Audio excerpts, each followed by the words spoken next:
بسم الله الرحمن الرحيم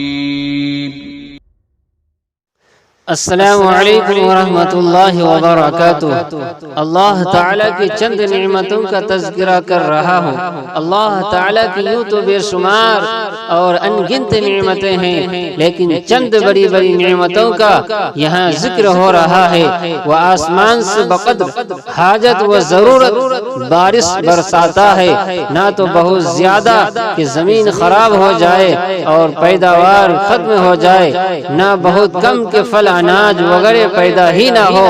بلکہ اس انداز سے کہ کھیتی سرسبز رہے، باغات ہرے بھرے رہے، حوض تالاب نہریں ندیاں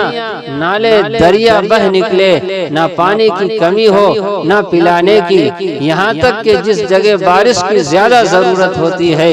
زیادہ ہوتی ہے، اور جہاں کم ہوتی ہے، اور جہاں کی زمین اس قابل ہی نہیں ہوتی وہاں پانی نہیں برستا، لیکن ندیوں اور نالوں کے ذریعے وہاں قدرت برساتی پانی پہنچا کر وہاں کی زمین کو سیراب کر دیتی ہے۔ سبحان اللہ، اس غفور الرحیم خدا کی کیا کیا قدرتیں اور حکمتیں ہیں۔ زمین میں خدا پانی کو ٹھہرا دیتا ہے، زمین میں اس کے چوس لینے اور جذب کرنے کی قابلیت خدا تعالیٰ پیدا کر دیتا ہے، تاکہ دانوں کو اور گھٹلیوں کو اندر ہی اندر وہ پانی پہنچا دے۔ پھر فرماتا ہے ہم اس کے لے جانے اور دور کر دینے پر یعنی نہ برسانے پر بھی قادر ہیں۔ اگر چاہے شور سن خلاق زمین پر اور پہاڑوں اور بیکار بنوں میں برسا دے، اگر چاہے پانی کو کروا کر دے، نہ پینے کے قابل رہے، نہ پلانے کے، نہ کھیت اور باغات کے مطلب کا رہے، نہ نہانے دھونے کے مقصد کا، اگر چاہے زمین میں وہ قوت ہی نہ رکھے کہ وہ پانی کو جذب کر لے چوس لے، بلکہ اوپر ہی اوپر تیرتا رہے، پھر یہ بھی ہمارے اختیار میں ہے۔ ایسی دور دراز جھیلوں میں پانی پہنچا دے تمہارے لیے بیکار ہو جائے اور تم کوئی فائدہ اس سے نہ اٹھا سکو۔ یہ خاص خدا کا فضل و کرم اور اس کا لطف و رحم ہے کہ وہ بادلوں سے میٹھا، عمدہ، ہلکا اور خوش ذائقہ پانی برساتا ہے، پھر اسے زمین میں پہنچاتا ہے اور ادھر ادھر ریل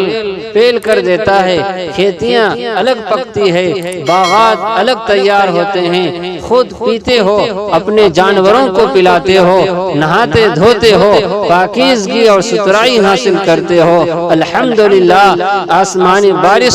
سے رب العالمین تمہارے لیے روزیاں اگاتا ہے۔ لہلہاتے ہوئے کھیت ہیں، کہیں سرسبز باغات ہیں جو علاوہ خوشنما اور خوش منظر ہونے کے مفید اور فیض والے ہیں۔ کھجور، انگور جو اہل عرب کا دل پسند میوہ ہے، اسی طرح ہر ملک والوں کے لیے الگ الگ طرح کے میوے اس نے پیدا کر دیے ہیں، جن کی پوری شکر گزاری بھی کسی کے بس کی نہیں۔ بہت میوے تمہیں اس نے دے رکھے ہیں جن کی خوبصورتی بھی تم دیکھتے ہو اور خوش ذائقہ سے بھی کھا کر فائدہ اٹھاتے ہو۔ پھر چوپایوں کا ذکر ہو رہا ہے اور ان سے جو فائدہ انسان اٹھا رہا ہے، ان نعمتوں کا اظہار ہو رہا ہے۔ ان کا دودھ پیتے ہیں، ان کا گوشت کھاتے ہیں، ان کے بالوں اور اون سے لباس وغیرہ بناتے ہیں، ان پر سوار ہوتے ہیں، ان پر اپنا سامان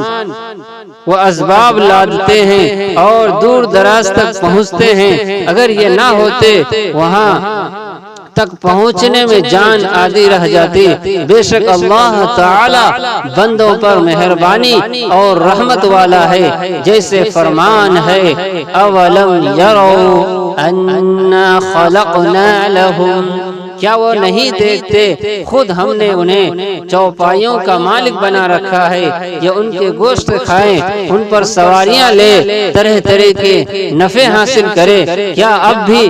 ان پر ہماری شکر گزاری واجب نہیں؟ یہ خشکی کی سواریاں ہیں، پھر طریقی سواریاں کشتی جہاز وغیرہ الگ ہیں۔ اے میرے بندو، تم نے میری قدر نہ کر رہے ہو۔ میں تمہارے لیے آسمان و زمین بنائے، سورج کو تمہارا باورچی بنایا، چاند کو تمہارا حلوائی بنایا، چاند کی کرنوں سے پھلوں میں مٹھاس پیدا کی،